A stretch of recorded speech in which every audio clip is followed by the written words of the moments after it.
Hi friends, కేవలం 60 రోజులు. ఈ 60 రోజులు మీ 60 సంవత్సరాల జీవితాన్నే డిసైడ్ చేస్తుంది. మీకు తెలుసు, గ్రూప్ డి ఎగ్జామ్స్ మనకి నవంబర్ 17th నుంచే స్టార్ట్ అవుతున్నాయి. సో అవి డిసెంబర్ ఎండింగ్ వరకు ఎగ్జామ్స్ అనేవి కండక్ట్ చేస్తారు. సో నవంబర్ 17th అనుకోండి మీ ఎగ్జామ్. అంటే మనకి ఉన్న టైం తీసుకుంటే జస్ట్ మనకి 2 months ప్లస్ మాత్రమే ఉంది. 2 months అంటే మనకి ఒక రకంగా చెప్పాలంటే ఎవరైతే ఈ ఎగ్జామ్ డేట్స్ అనౌన్స్మెంట్ చేసిన తర్వాత ప్రిపరేషన్ స్టార్ట్ చేయబోతున్నారో వాళ్ళకి కొంచెం టెన్షన్గానే ఉంటుంది. అలాగే అప్లై చేసిన తర్వాత అప్పుడప్పుడు బుక్స్ ఓపెన్ చేసిన వాళ్ళకు కూడా టెన్షనే ఉంటుంది. ఎందుకంటే ఈ 2 monthsలో మరి అన్ని సబ్జెక్ట్స్ నేను ఎలా కంప్లీట్ చేయాలి, అసలు ప్రిపరేషన్ స్టార్ట్ చేయాలా వద్దా, 1,000,000 మంది అప్లై చేస్తున్నారంట, నాకేం వస్తుంది, సో 70 marks 80 marks వస్తే కానీ జాబ్ రాదంట, నాకేం వస్తుంది, నాకు టైం లేదు. సో ఇలాంటి నెగిటివ్ ఆలోచనలు ఏమైనా ఉంటే ఇమ్మీడియట్లీ మైండ్లోంచి డిలీట్ చేయండి. ఒక రకంగా చెప్పాలంటే ఈ 2 months సఫిషియెంట్ టైం అనే చెప్పొచ్చు. ఖచ్చితంగా ఈ 2 months కనుక మీరు డెడికేటెడ్గా, సీరియస్గా, సిన్సియర్గా మీరు కరెక్ట్గా ప్లాన్ చేసుకుంటే 100% మీరు కోరుకున్న జాబు మీ సొంతం అవుతుంది. మీరు చేయాల్సింది ఒకటే, ఫస్ట్ బీ పాజిటివ్, మెంటల్గా స్ట్రాంగ్గా ఉండండి. అంటే నెగిటివ్ ఆలోచనతో డిస్టర్బ్ కాకండి. ఓకేనా? రైట్. నెక్స్ట్, మీకు తెలుసు ఈ రైల్వే గ్రూప్ డి ఎగ్జామ్స్ అనేవి ప్రతి సంవత్సరం జరిగేవి కావు, కొన్ని సంవత్సరాలకు ఒకసారి జరుగుతాయి. సో అప్పుడు 2019లో వచ్చిన నోటిఫికేషన్ తర్వాత మళ్ళీ లాస్ట్ ఇయర్ నోటిఫికేషన్ వచ్చింది. సో ఇలాంటి సందర్భంలో మరి ఇంత మంచి అవకాశాన్ని ఎట్టి పరిస్థితిలో మిస్ చేసుకోకండి. ఓకేనా? రైట్. సో అయితే మరి ఈ 2 monthsలో ఎలా సార్ నేను మ్యాక్సిమం మార్క్స్ స్కోర్ చేయాలంటే ఏం చేయాలి, నేను ఇప్పుడిప్పుడే ప్రిపరేషన్ స్టార్ట్ చేశాను, నేను కొంత సిలబస్ మాత్రమే కంప్లీట్ చేసుకుని అనుకున్న వాళ్ళకి, అలాగే సో మీరు ఆల్రెడీ సిలబస్ కంప్లీట్ చేసుకున్నాం సార్, మరి నేను ఈ 2 monthsని ఎలా యూటిలైజ్ చేసుకోవాలి అని అనుకునే వాళ్ళకి అందరికీ ఈ వీడియో చాలా యూస్ఫుల్గా ఉంటుంది. ఖచ్చితంగా ఎండ్ వరకు చూడండి. ఓకే? రైట్.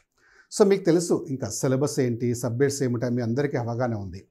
ఇందులో మనకి ఫస్ట్ 3 తీసుకుంటే అంటే రీజనింగ్ నుంచి మనకి 30 marks వస్తాయి, రీజనింగ్ నుంచి 30 marks, మ్యాథ్స్ నుంచి మనకి 25, జనరల్ సైన్స్ నుంచి 25, జనరల్ అవేర్నెస్ నుంచి 20. ఓకే? టోటల్ తీసుకుంటే మనకి టోటల్ ఎన్ని వస్తాయి, మనకి 100 marks వస్తాయి. సో ఇందులో ఫస్ట్ 3 సబ్జెక్ట్స్ తీసుకుంటే అంటే రీజనింగ్, మ్యాథ్స్, జనరల్ సైన్స్ మొత్తం చాప్టర్స్ తీసుకుంటే అంటే ఆ 3 వాటి నుంచి మొత్తం చాప్టర్స్ తీసుకుంటే అప్రాక్సిమేట్లీ ఒక 100 చాప్టర్స్ ఉంటాయి. అంటే ఇందులో రీజనింగ్లో ఒక 30 చాప్టర్స్ అనుకోండి, మ్యాథ్స్లో ఒక 30 చాప్టర్స్, అలాగే జనరల్ సైన్స్ అంటే ఫిజిక్స్, కెమిస్ట్రీ, బయాలజీ 3 కలిపి అప్రాక్సిమేట్లీ ఒక 40+ ఉంటాయి. అలా ఇవన్నీ తీసుకుంటే అప్రాక్సిమేట్లీ మీకు 100+ చాప్టర్స్ ఉంటాయి. మరి 100+ చాప్టర్స్ని ఎలా ఫోకస్ చేయాలి? సో మీరు ఒకటి గుర్తుపెట్టుకోండి, ఏ ఎగ్జామ్ అయినా అది మీరు ప్రీవియస్ పేపర్స్ కనుక గమనిస్తే వెయిటేజ్ అంటే ఏ చాప్టర్స్ మీద ఎక్కువ క్వశ్చన్స్ ఇస్తున్నారు, ఏ చాప్టర్స్కి ఎక్కువ వెయిటేజ్ అనేది ఒక అవగాహన వస్తుంది. మీకు తెలుసా, ఫర్ ఎగ్జాంపుల్ ఒక బ్యాంక్ ఎగ్జామ్ తీసుకోండి, ఏదైనా మీరు క్లరికల్ ఎగ్జామ్ అలాంటి చూస్తే రీజనింగ్ తీసుకోండి. రీజనింగ్లో జస్ట్ ఒక 3 చాప్టర్సే, ఓన్లీ 3 చాప్టర్స్ నుంచే 20 to 25 క్వశ్చన్స్ వస్తాయి అవుట్ ఆఫ్ 30. మొత్తం 30 marks పేపర్ అయితే అందులో కేవలం 3 చాప్టర్స్ నుంచే 20 నుంచి 25 క్వశ్చన్స్ వస్తాయి. జస్ట్ పజిల్స్, సిట్టింగ్ అరేంజ్మెంట్, అలాగే సిలాజిజం, ఈ 3 చదువుకున్న 25 marks వస్తాయి. అంటే నీకు క్లారిటీ రావాలి, అంటే వేటి మీద ఎక్కువ ఫోకస్ చేయాలి. సో అంటే ఒక్కొక్క ఎగ్జామ్కి ఒక్కొక్క చాప్టర్స్, సబ్జెక్ట్ అలా వెయిటేజ్ ఉంటుందన్నమాట. సో అలా తీసుకుంటే మనకి రైల్వే గ్రూప్ డి ఎగ్జామ్ తీసుకుంటే మరి చాప్టర్ వైజ్ ఏ చాప్టర్కి ఎక్కువ వెయిటేజ్ ఉంది, ఏ చాప్టర్స్ నుంచి ఖచ్చితంగా ఎక్కువ క్వశ్చన్స్ రావడానికి ఛాన్స్ ఉందన్నది నీకు ఖచ్చితంగా క్లారిటీ ఉండాలి. సో ఎప్పుడైతే అలా క్లారిటీ ఉంటుందో వాటి మీద నువ్వు ఎక్కువగా ఫోకస్ చేయగలుగుతావు.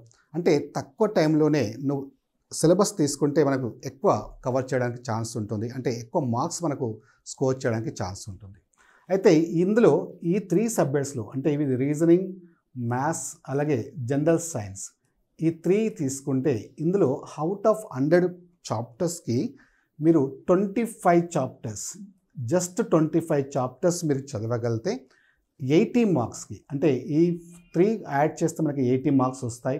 సో ఈ 80 marksకి ఈ 25 చాప్టర్స్ చదివినా మనకి 40 to 45 marks మనము ఈజీగా ఎక్స్పెక్ట్ చేయొచ్చు. అంటే ఇక్కడ మొత్తం అన్ని తీసుకుంటే రీజనింగ్, మ్యాథ్స్, ఫిజిక్స్, కెమిస్ట్రీ, బయాలజీలో అన్నీ కలిపి ఈ 25 చాప్టర్స్ ఏంటని మీకు తెలిస్తే ఇందులో 40 to 45 మార్క్స్ మనం ఈజీగా స్కోర్ చేయొచ్చు. అంటే మీరు ఫస్ట్ ఫోకస్ చేయాల్సింది ఈ 25 చాప్టర్స్ మీద ఫోకస్ చేయాలి. అలాగే జనరల్ అవేర్నెస్లో కూడా మనం దేని మీద ఫోకస్ చేయాలి అంటే తక్కువ టైంలో మనం వేటి మీద ఫోకస్ చేస్తే ఎక్కువ మార్క్స్ మనం గెయిన్ చేయడానికి ఛాన్స్ ఉన్నది నీకు క్లారిటీ ఉండాలి. అదంతా మీకు చాలా క్లియర్గా డిస్కస్ చేస్తాను. ఇందులో మనకి మీరు ఒక మాటలో చెప్పాలంటే ఈ సబ్జెక్ట్ వైజ్ తీసుకుంటే అంటే రీజనింగ్లో జస్ట్ 6 టాపిక్స్ ఉంటాయి. అవి ఏంటో మీకు తెలియాలి. అందులో అంటే మొత్తం 30 టాపిక్స్లో రీజనింగ్లో 30 టాపిక్స్ తీసుకుంటే అందులో 6 టాపిక్స్ నుంచి ఎక్కువ వెయిటేజ్ ఉంటుంది. ఆల్మోస్ట్ 50% ఆఫ్ ద మార్క్స్ అంటే 50% అంటే మనకి ఇందులో రీజనింగ్లో 30 మార్క్స్లో ఈ 6 టాపిక్స్ నుంచి మీకు 15 మార్క్స్ 15 అంటే 30లో 15 అంటే 50% మార్క్స్ కేవలం ఈ 6 టాపిక్స్ నుంచి వస్తాయి. అలాగే మనకి మ్యాథ్స్లో కనుక తీసుకుంటే మనకి మ్యాథమెటిక్స్లో జస్ట్ మనకి 4 టాపిక్స్ నుంచి మనకి ఒక 10 to 12 క్వశ్చన్స్ వస్తాయి. 10 to 12 క్వశ్చన్స్ ఎక్స్పెక్ట్ చేయొచ్చు. జస్ట్ 4 టాపిక్స్ అవుట్ ఆఫ్ 30లో ఒక 4 టాపిక్స్ నుంచి మనకి 10 to 12 క్వశ్చన్స్ వస్తాయి. అవి ఏంటనేది నీకు తెలియాలి. అలాగే నెక్స్ట్ జనరల్ సైన్స్ అంటే మనకి ఫిజిక్స్, కెమిస్ట్రీ, బయాలజీలో ఒక మనకి అవుట్ ఆఫ్ 40 to 45 టాపిక్స్లో 40 to 45 టాపిక్స్లో జస్ట్ ఒక 15 టాపిక్స్ కనుక మీరు ఫోకస్ చేయగలిగితే 50% ఆఫ్ ద మార్క్స్ అంటే ఇందులో 25లో హాఫ్ మార్క్స్ అంటే అవుట్ ఆఫ్ మనకి 40 టాపిక్స్లో ఫస్ట్ 15 ఏవైతే మోస్ట్ ఇంపార్టెంట్ టాపిక్స్ ఉన్నాయో వాటిలోంచి మీరు చదవగలిగితే ఖచ్చితంగా ఇందులో 50 మార్క్స్ కంటే ఎక్కువ స్కోర్ చేయగలుగుతాం. అలాగే జనరల్ అవేర్నెస్లో కూడా మనకి కేవలం రెండే ఉంటాయి. వాటిలోంచే 50% వస్తాయి. ఆ రెండేంటో నీకు తెలియాలి. సో ఇలా మొత్తం నీకు తెలిస్తే ఎక్కడెక్కడ మనం ఫోకస్ చేయాలని తెలిస్తే సో నీ ప్రిపరేషన్ చాలా ఈజీగా అయిపోతుంది. ఖచ్చితంగా మీకు మనం మ్యాక్సిమం మార్క్స్ స్కోర్ చేయగలుగుతాం. ఓకే. సో ఇవన్నీ మీకు ఈరోజు మీకు సబ్జెక్ట్ వైజ్ అన్ని సబ్జెక్ట్స్లో కూడా ఇలా ఈ వెయిటేజ్ ఏదైతే ఉందో ఆ టాపిక్స్ అనేది మీకు క్లియర్గా నేను డిస్కస్ చేస్తాను ఏంటనేది. ఓకేనా, రైట్. సో ఇప్పుడు ఈ టాపిక్లోకి వెళ్ళే ముందు మనకి మీకు తెలుసు ఆర్ఎస్బి ఎడ్యుకేషన్లో మనకి complete course RRB group D సంబంధించిన కంప్లీట్ కోర్స్ అది కూడా టాప్ మోస్ట్ ఫ్యాకల్టీస్ క్లాస్ ఉంటాయి. సబ్జెక్ట్ ఎక్స్పర్ట్స్ ఉంటారు. సబ్జెక్ట్ వైజ్ సపరేట్ ఫ్యాకల్టీ ఉంటారు. ఫర్ ఎగ్జాంపుల్ సైన్స్ తీసుకోండి, physics separate faculty, biology, chemistry అందరూ కూడా లక్షలాది మంది విద్యార్థులకి బోధించడం వల్ల ఫ్యాకల్టీ ఉంటారు. అలాగే డాక్టర్ వీరేంద్ర సార్, నేనే రీజనింగ్ అండ్ అర్థమెటిక్ మీకు ఈచ్ అండ్ ఎవ్రీ టాపిక్లో లాజిక్స్, అడ్వాన్స్ షార్ట్ కట్స్ మీకు డిస్కస్ చేశాను. సో ఇలా మీరు ఇంకా ఏ సబ్జెక్ట్ తీసుకున్నా సరే అందరు కూడా సో చాలా subject experts top most faculty ఉంటారు. మరి ఇంత టాప్ మోస్ట్ ఫ్యాకల్టీ మీ క్లాసెస్ అనేవి మీకు ఆర్ఎస్బి ఎడ్యుకేషన్లో అవైలబుల్గా ఉన్నాయి. సో అది కూడా జస్ట్ మీకు ఇప్పుడు ప్రజెంట్ ఫీజు 999కే ప్రొవైడ్ చేస్తున్నారు. కంప్లీట్ కోర్స్ ఫుల్ కోర్స్ ఉంటుంది. అంటే క్లాసెస్తో పాటు మీకు ఫ్రీ టెస్ట్ సిరీస్ కూడా మీకు ఫ్రీగా ఉంటాయి. టెస్ట్లు కూడా చాలా ఇంపార్టెంట్. ఖచ్చితంగా మీరు టెస్ట్లు రాయాల్సిందే. జస్ట్ క్లాస్ వింటే సరిపోదు. అలాగే ఈ టెస్ట్లు కూడా సేమ్ మనకి మెయిన్ ఎగ్జామ్లో ఎలా ఉంటుంది, నెగిటివ్ మార్క్స్ 1/3 నెగిటివ్ మార్క్స్ ఉంటాయి. అలాగే మీకు సేమ్ స్టాండర్డ్ అంటే ఆల్ సబ్జెక్ట్స్ మనకి మెయిన్ ఎగ్జామ్లో ఏ స్టాండర్డ్ అయితే మెయింటైన్ చేస్తారో అదే స్టాండర్డ్స్తో నెగిటివ్ మార్క్స్తో టెస్ట్ సిరీస్లు అవి మీకు దాదాపుగా ప్రజెంట్ మీకు కనిపిస్తాయి. ఇక్కడ 175+ టెస్ట్లు ఉన్నాయి. సో 175 టెస్ట్లు టాపిక్ వైజ్ ఉంటాయి. సో చాలా యూస్ఫుల్గా ఉంటాయి. ఈ క్లాసెస్తో పాటు మీకు ఫ్రీగా ప్రొవైడ్ చేస్తున్నారు. దానికి మీకు సపరేట్గా పే చేయాల్సిన అవసరం లేదు. సో అలాగే మీకు పీడిఎఫ్ మెటీరియల్ కూడా ఉంటుంది. జస్ట్ మీకు ఈ అమౌంట్తోనే మీకు ఈ క్లాస్ అనేవి కంప్లీట్గా ప్రొవైడ్ చేస్తున్నాము. సో మీకు ఈ క్లాసెస్ కావాలనుకుంటే ఆర్ఎస్బి ఎడ్యుకేషన్ యాప్ ప్లే స్టోర్లో ఉంటుంది. సో ఆ ప్లే స్టోర్ నుంచి మీకు డౌన్లోడ్ చేసుకుంటే ఇలా కనిపిస్తుంది. సో అక్కడే మీకు కావాల్సిన కోర్స్ని మీరు తీసుకోవచ్చు. ఓకేనా, రైట్. మరి ఇక టాపిక్స్ వైజ్ తీసుకుంటే సో ఇందులో ఫస్ట్ మనకి సైన్స్ తీసుకుందాం. సైన్స్లో general science very very important. ఎందుకంటే జనరల్ సైన్స్ నుంచి మనకి 25 క్వశ్చన్స్ వస్తాయి. ఇందులో ఎన్ని సబ్జెక్ట్స్ ఉన్నాయి, మనకి 3 సబ్జెక్ట్స్ ఉన్నాయి, ఫిజిక్స్, కెమిస్ట్రీ, బయాలజీ. ఈ సబ్జెక్ట్స్ నుంచి అప్రాక్సిమేట్లీ ఒక 8 మార్క్స్ ఎక్స్పెక్ట్ చేయొచ్చు. Okay, 8 to 9. కొన్ని ఒక సబ్జెక్ట్లో 7 మార్క్స్ రావచ్చు, ఒక సబ్జెక్ట్లో 9 రావచ్చు. యావరేజ్గా 8 మార్క్స్ మనము ఎక్స్పెక్ట్ చేయొచ్చు. Okay, right. మరి ఇందులో ఈ 3 సబ్జెక్ట్స్లో ఫస్ట్ ఫిజిక్స్ తీసుకుంటే ఫిజిక్స్లో మనకి ఎన్ని టాపిక్స్ ఉంటాయి, అప్రాక్సిమేట్లీ 10 or 11 or 12 ఉంటాయి. అప్రాక్సిమేట్లీ మనం డివైడ్ చేసుకుంటే ఈ 10, 11, 12లో మనము జస్ట్ ఫస్ట్ మీరు ఫోకస్ చేయాల్సిందంటే ఈ 5 చాప్టర్స్ వెరీ వెరీ ఇంపార్టెంట్. ఇందులో సౌండ్, ధ్వని, కాంతి, యాంత్రిక శాస్త్రము, అలాగే ప్రమాణాలు, కొలతలు, అలాగే ఫిజిక్స్ ప్రాబ్లమ్స్ ఏవైతే ఉంటాయో సో అవి కూడా ఇంపార్టెంట్. సో ఈ 5 చాప్టర్స్ మీద వీలైతే మీరు పిక్ తీసుకోండి కంప్లీట్గా. సో ఇవైతే నేను ఏవైతే టాపిక్ చెప్తున్నానో సో అవి క్లియర్గా నోట్ చేసుకోండి, నోట్బుక్లో మెయింటైన్ చేయండి, వాటి మీద ఫోకస్ చేయండి. ఓకేనా? రైట్. మరి నెక్స్ట్ సబ్జెక్ట్ తీసుకుంటే కెమిస్ట్రీ. కెమిస్ట్రీలో మనకు కూడా 10-11 టాపిక్స్ ఉంటాయి అప్రాక్సిమేట్లీ. సో ఇందులో కూడా మనకి 5 చాప్టర్స్ మోస్ట్ ఇంపార్టెంట్ అన్నమాట. అంటే ఈ ఆర్ఆర్బి గ్రూప్ డిలో ఈ చాప్టర్స్ నుంచి ఎక్కువగా క్వశ్చన్స్ రిపీట్ కావడానికి అవకాశం ఉంది. Okay? Right.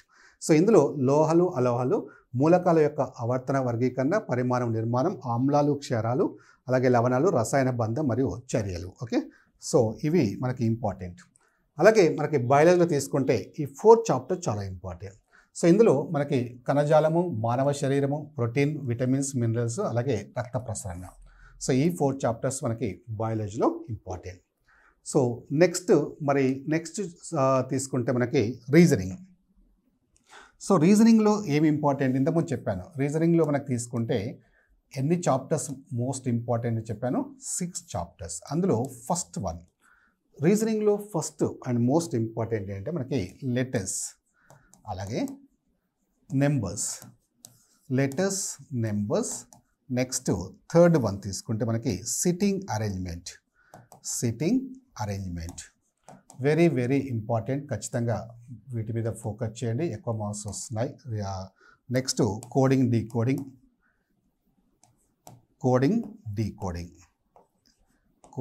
And decoding. Next alphabet test. Okay? Alphabet test. Sixth one syllogism. Okay? So ఇవి రీజనింగ్లో మోస్ట్ ఇంపార్టెంట్ టాపిక్స్. సో ఇందులో మనకి లెటర్స్, నెంబర్స్. లెటర్స్ అంటే ఏంటి? లెటర్స్ అక్షర శ్రేణి, అలాగే లెటర్ ఎనాలజీ, పోలిక, క్లాసిఫికేషన్, భిన్నమైనది, ఇవన్నీ లెటర్స్ కిందకి వస్తాయి. ఇందులో మనకి 2 to 3 క్వశ్చన్స్ ఎక్స్పెక్ట్ చేయొచ్చు. నెంబర్స్ అంటే ఏంటి? నెంబర్ సిరీస్, అక్షర శ్రేణి, అలాగే నెంబర్ ఎనాలజీ, పోలిక, నెంబర్ క్లాసిఫికేషన్, భిన్నమైనది, ఇలాంటివి అన్నమాట. ఇలాంటి మనకి ఒక 1 to 2 క్వశ్చన్స్ ఎక్స్పెక్ట్ చేయొచ్చు. Sitting arrangement very very important. మనకి రీజనింగ్లో ఆర్ఆర్బి గ్రూప్ డిలో మోస్ట్ వెయిటేజ్ టాపిక్ ఏంటి అంటే సిట్టింగ్ అరేంజ్మెంట్ అని చెప్పవచ్చు. ఎందుకంటే మినిమం 3 క్వశ్చన్స్ ఇస్తున్నారు, మ్యాక్సిమం మనకి 5 క్వశ్చన్స్ ఇస్తున్నారు. అంటే ఎక్కువ సందర్భాల్లో 4 or 5 క్వశ్చన్స్ ఇచ్చారు లాస్ట్ టైం కూడా. అంటే లాస్ట్ టైం ఇచ్చారు సార్, ఈసారి కూడా ఇస్తారా అంటే డెఫినెట్లీ ఇస్తారు. అది అన్ని ఎగ్జామ్లో ఇంపార్టెంటే కాబట్టి సో దాని గురించి వరీ కాకండి. సో లాస్ట్ టైం ఇచ్చారు, ఈసారి ఇస్తారో లేదో అని. ఖచ్చితంగా ఇవి ఇంపార్టెంట్ టాపిక్సే, ఖచ్చితంగా ఎక్కువ వెయిటేజ్ ఉన్న టాపిక్స్, దాని గురించి ఎలాంటి థాట్ లేదు. Next coding, decoding. సో 100% ఇవ్వాల్సిందే. దీని నుంచి మనకి 2 to 3 క్వశ్చన్స్ ఎక్స్పెక్ట్ చేయొచ్చు. ఓకేనా? Alphabet test. ఆల్ఫాబెట్ నుంచి 1 or 2 క్వశ్చన్స్ ఎక్స్పెక్ట్ చేయొచ్చు. నెక్స్ట్ సిలోయిజం నుంచి మనకి ఒక 2 క్వశ్చన్స్ వరకు ఎక్స్పెక్ట్ చేయొచ్చు. సో ఇలా మనం ఇవన్నీ తీసుకుంటే మనకి సో 3, 5, 10, 13, 15 అంటే మనకు మినిమం తీసుకుంటే ఇక్కడ +2 17 కదా. సో మినిమం తీసుకున్న ఒక 15 వరకు అయితే ఖచ్చితంగా మనం ఎక్స్పెక్ట్ చేయొచ్చు. జస్ట్ ఈ 6 టాపిక్స్ మీద మీరు ఫోకస్ చేసిన 15 మార్క్స్ మీరు ఈజీగా స్కోర్ చేయొచ్చు. అంటే మీకు డౌట్ రావచ్చు, సార్ మీరు 2 months అంటున్నారు కదా, నేను జస్ట్ ఈ 6 టాపిక్స్ తీసుకుని సరిపోతుందా? ఎందుకంటే ఒక 25-30 టాపిక్స్ ఉంటాయి మన రీజనింగ్లో, అవన్నీ వదిలేయాలా అని. నేను వదిలేయండి అని అనట్లేదు ఇక్కడ. So first most important topics మీద ఫోకస్ చేయండి అని మాత్రమే చెప్తున్నాను. సో ఫస్ట్ ఇవి కంప్లీట్ చేసుకుంటే మీరు సేఫ్ జోన్లో ఉంటారు. సో ఏవైతే నేను ఇంపార్టెంట్ చెప్తున్నానో వాటి మీద మీరు ఫోకస్ చేయగలిగితే ఖచ్చితంగా మీరు సేఫ్ జోన్లో ఉంటారు. తర్వాత మిగతా టాపిక్స్ ఉంటాయి, ఇంకా 20 టాపిక్స్ వరకు ఉంటాయి, అప్రాక్సిమేట్లీ 20-25 అనుకుందాం. సో వాటి మీద నీకు టైం ఉన్నా లేకున్నా రీజనింగ్లో మనము డిసైడింగ్ సబ్జెక్ట్ అని చెప్పవచ్చు. ఎందుకంటే అవుట్ ఆఫ్ 30లో ఖచ్చితంగా మీరు 25+ ఈజీగా స్కోర్ చేయొచ్చు. సో మిగతా చాప్టర్స్ మీద కూడా ఖచ్చితంగా ఫోకస్ చేయండి, అన్ని చాప్టర్స్ మీద ఫోకస్ చేయండి. కాకపోతే ఫస్ట్ ఇది కంప్లీట్ చేసుకోండి, ఎందుకంటే ఇది వెయిటేజ్ ఉంది కాబట్టి. ఓకేనా? రైట్. Next maths. మరి మ్యాథమెటిక్స్లో మనకి మోస్ట్ ఇంపార్టెంట్ టాపిక్స్ ఏంటో చూద్దాం. మ్యాథ్స్లో తీసుకుంటే మనకి మోస్ట్ ఇంపార్టెంట్ ఏంటి? మనకి simplifications. So very very important. So సూక్ష్మీకరణలు అంటారు. ఈ సింప్లిఫికేషన్స్ నుంచి మీకు తెలుసా ఎన్ని వస్తాయో? 4 to 5 క్వశ్చన్స్ ఎక్స్పెక్ట్ చేయొచ్చు. అంటే ఇందులో సింప్లిఫికేషన్స్ అంటే బాడ్మాస్ రూల్ ఉంటుంది, అలాగే ఫ్రాక్షన్స్ భిన్నాలు ఉంటాయి, డెసిమల్స్ ఉంటాయి, అలాగే స్క్వేర్ రూట్స్ ఇలాంటివి, ఇవన్నీ సింప్లిఫికేషన్స్ కిందకి వస్తాయి. Okay? Right. Next number system. So number system నుంచి మనకు ఒక 2 to 3 క్వశ్చన్స్ మనము ఎక్స్పెక్ట్ చేయొచ్చు. 2 to 3 క్వశ్చన్స్ సంఖ్యా వ్యవస్థ. తర్వాత నెక్స్ట్ మనకి వెరీ ఇంపార్టెంట్ ఏంటంటే data analysis. So data analysis కూడా వెరీ ఇంపార్టెంట్, ఖచ్చితంగా మనకు వస్తున్నాయి. సో మినిమం మనకి ఒక 2 క్వశ్చన్స్ ఎక్స్పెక్ట్ చేయొచ్చు. ఓకే, 2 క్వశ్చన్స్ ఖచ్చితంగా ఎక్స్పెక్ట్ చేయొచ్చు. ఫోర్త్ వన్ ఏంటి మనకి, సో సింప్లిఫికేషన్స్, నెంబర్ సిస్టమ్, అలాగే డేటా అనాలిసిస్. తర్వాత ఇంపార్టెంట్ టాపిక్ ఏంటంటే స్టాటిస్టిక్స్. ఈ స్టాటిస్టిక్స్లో ఏమొస్తాయంటే మనకి మీన్, అంక మధ్యమము, మీడియన్, మోడ్, ఇలా మనకి ఒక 2 క్వశ్చన్స్ వరకు రావచ్చు. సో మిగతా టాపిక్స్ అంటే simple interest, compound interest, percentage, average, ratio proportion, average, time and work, time and distance, mensuration, ఇవన్నీ చదవాలి. కానీ అవన్నీ 1 మార్క్ ఖచ్చితంగా వస్తాయి. కానీ ఇక్కడ ఈ చాప్టర్స్ మాత్రం ఖచ్చితంగా ఆ చాప్టర్స్తో కంపేర్ చేసుకుంటే ఎక్కువ వెయిటేజ్ ఉంది కాబట్టి ఫస్ట్ ఇవి కంప్లీట్ చేసుకోండి. మనకి మ్యాథ్స్లో ఉన్నవే 25. ఆ 25లో చూడండి మనకి 5, 8, 10, 12 పక్కన పెట్టండి. అట్లీస్ట్ 10 అయితే ఖచ్చితంగా వస్తాయి. 10 క్వశ్చన్స్ జస్ట్ ఈ 4 టాపిక్స్ రావడానికి ఛాన్స్ ఉంది కాబట్టి ఫస్ట్ వీటి మీద ఫోకస్ చేయండి. ఆ తర్వాత నేను ఇప్పుడు ఏవైతే చాప్టర్ చెప్పానో వాటి మీద ఫోకస్ చేయండి. Okay, right. ఇంకా నెక్స్ట్ వన్, ఇంకా లాస్ట్ వన్. సో మనం ఏమేమి డిస్కస్ చేసాం జనరల్ సైన్స్లో? Physics, chemistry, biology, reasoning and maths. So next ఏం మిగిలింది మనకి? ఇంకా జనరల్ అవేర్నెస్. సో ఇది జనరల్ అవేర్నెస్ మనము 3 పార్ట్స్గా డివైడ్ చేసుకోవచ్చు. 3 పార్ట్స్ అంటే ఎలా డివైడ్ చేసుకోవచ్చు దీన్ని? కరెంట్ అఫైర్స్, జీకే, స్ట్రాటజీకే and general awareness. Okay, right. So ఇందులో కరెంట్ అఫైర్స్ నుంచి మనకు ఒక 5 క్వశ్చన్స్ వరకు ఎక్స్పెక్ట్ చేయొచ్చు. Very important. అంటే మొత్తం 20లో టోటల్ 20 క్వశ్చన్స్లో 5 questions you can expect from current affairs. So current affairs అంటే మరి ఎక్కడి వరకు చదువుకోవాలి అంటే మనకి నవంబర్లో ఎగ్జామ్ ఉంది కాబట్టి 2025 చదువుకుంటే సరిపోతుంది మ్యాక్సిమం. మనకి 2025 అంటే 2025 జనవరి నుంచి మనకి కంప్లీట్గా చదువుకోండి. మరి 2024 వద్దా సార్, అసలే వద్దా అంటే కరెంట్ అఫైర్స్ అంటే 12 మంత్స్ చదువుకోవాలి. ఎగ్జామ్కి ముందు 12 మంత్స్ ఖచ్చితంగా చదవాల్సిందే. కాకపోతే మ్యాక్సిమం క్వశ్చన్స్ మనకి అంటే ఈ తక్కువ టైంలో మీరు కంప్లీట్ చేసుకోవాలి సిలబస్ కాబట్టి జనవరి నుంచి మనకి ఈ డేట్ వరకు చదువుకోండి. సో మ్యాక్సిమం క్వశ్చన్స్ అక్కడ నుంచే రిపీట్ అవుతాయి. ఒకవేళ టైం ఉంటే దానికి ముందు ఒక 1-2 మంత్స్ చదువుకోండి. అంటే నవంబర్లో ఎగ్జామ్ ఉంది కాబట్టి ముందు ఇయర్ నవంబర్లో వరకు 12 మంత్స్ చదువుకుంటే సరిపోతుంది. Okay, right. కానీ ఈ కరెంట్ అఫైర్స్లో 2025లో నవంబర్కి ముందు ఒక 6 మంత్స్ మీద ఎక్కువగా ఫోకస్ చేయండి. అంటే ఈ 6 మంత్స్ నుంచే ఎక్కువగా రావడానికి ఛాన్స్ ఉంటుందన్నమాట. Okay, right. నెక్స్ట్ జీకే అంటే మనకి static GK. So static GK అంటే ఏంటి? మనకి static sports, awards, books and authors, personalities, అలాగే ఫోక్స్, డాన్సెస్, ఇలా ఇవైతే ఉంటాయి. ఒక 10 to 12 టాపిక్స్ ఉంటాయి. దీనిలోంచి ఒక 5 క్వశ్చన్స్ ఎక్స్పెక్ట్ చేయొచ్చు. అంటే ఇందులో 5, ఇందులో 5. సో ఇందులో 5 మనం స్కోర్ చేయొచ్చు, ఇక్కడ కూడా 5 స్కోర్ చేయొచ్చు. నెక్స్ట్ జనరల్ అవేర్నెస్లో మనకి ఒక 10 క్వశ్చన్స్ ఎక్స్పెక్ట్ చేయొచ్చు. 10 క్వశ్చన్స్ అంటే ఏమొస్తాయి మనకి? అందులో అన్నీ ఇన్క్లూడ్ అవుతాయి. అంటే polity, history, economy, okay, geography, ఇలా ఇవన్నీ సబ్జెక్ట్స్ ఇన్క్లూడ్ అవుతాయి. కానీ ఇప్పుడు నేను ఇంతవరకు ఇవి చదవలేదు సార్, టచ్ చేయలేదనుకుంటే కొంతవరకు దీనికి తక్కువ వెయిటేజ్ ప్రిఫరెన్స్ ఇవ్వండి. ఎందుకంటే పాలిటీ, హిస్టరీ, ఎకనామీ, జాగ్రఫీ ఇవన్నీ సబ్జెక్ట్స్ ముందు పెట్టుకొని కూర్చోలేము ఇప్పుడు, ఎందుకంటే అందులో వచ్చేవి 10 మార్క్స్. కాకపోతే మీకు బేసిక్గా ఐడియా ఉంటుంది ఇవన్నీ, హిస్టరీ కానీ, పాలిటీ కానీ, సో ఎకనామీ కానీ ఒక ఐడియా ఉందంటే వెరీ ఇంపార్టెంట్ పాయింట్స్, అంటే ఇంపార్టెంట్ పాయింట్స్ మాత్రమే టచ్ చేయండి. ఎక్కువగా డీప్గా వెళ్ళకండి. అంటే జనరల్ స్టడీస్ చదవకండి. ఇది గ్రూప్స్ ఎగ్జామ్ కాదు, గ్రూప్ 1, గ్రూప్ 2 ఎగ్జామ్ కాదు. హిస్టరీకి ఒక బుక్, పాలిటీకో ఇంత పెద్ద బుక్, అవన్నీ ముందేసుకొని కూర్చోకండి. ఓకే, సో ఎంత తక్కువ వెయిట్ ప్రిఫరెన్స్ ఇస్తే అంత బెటర్ వీడికి, ఎందుకంటే అవి ఎక్కడి నుంచైనా అడగడానికి ఛాన్స్ ఉంది కాబట్టి. సో ఈ తక్కువ టైంలో మీరు ఇవన్నీ ముందు పెట్టుకోకండి. పెట్టుకున్న జస్ట్ ఇంపార్టెంట్ పాయింట్స్ మాత్రమే టచ్ చేయండి. ఓకేనా, రైట్. సో ఇలా మనకి అన్ని సబ్జెక్ట్స్ కనుక ఇలా మీరు ప్లాన్ చేసుకుంటే ఖచ్చితంగా ఈ 2 మంత్స్లోనే మీరు ఒక డెడికేటెడ్గా, అంటే మీకు ఉన్న టైం ఎంతైనా టైం ఇవ్వండి.